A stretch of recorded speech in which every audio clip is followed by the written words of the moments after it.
Pemirsa, program Kartu Identitas Anak yang dicanangkan pemerintah pusat kini tinggal menunggu pendistribusian belangko.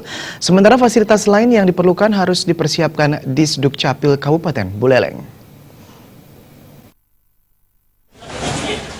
Pelaksanaan program KIA nasional ini sudah memasuki tahap sosialisasi ke masyarakat beberapa waktu lalu. Hal ini mendapat respon positif dari masyarakat. Sebagai tindak lanjut dari itu, Disdukcapil pun telah menyiapkan fasilitas seperti loket, alat cetak hingga sumber daya manusia. Kepala Disdukcapil Buleleng, Putu Ayu Reika Nurhaini mengatakan, sampai saat ini informasi pengadaan belangko yang sekilas mirip belangko EKTP itu belum ada. Meski demikian, pihaknya siap menerima jika pendistribusiannya sudah mulai berlangsung. KIA nantinya wajib dikantongi oleh anak usia 0-17 tahun kurang 1 hari, yang menurut data terakhir jumlahnya mencapai 230.075 orang. Penertiban kartu ini bertujuan untuk mewujudkan keakuratan data kependudukan, perlindungan dan pelayanan publik, serta upaya pemenuhan hak konstitusional warga negara. Melalui kartu itu pun kedepannya akan mampu menciptakan kesamaan identitas antara dokumen kependudukan.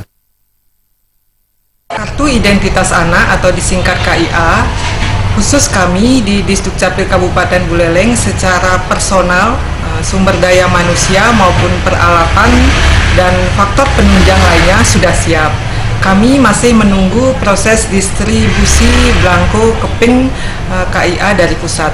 Apabila itu sudah disampaikan kepada kami ataupun kami menjemput ke Ditjen Dukcapil, kami siap untuk meluncurkan kartu identitas anak tersebut.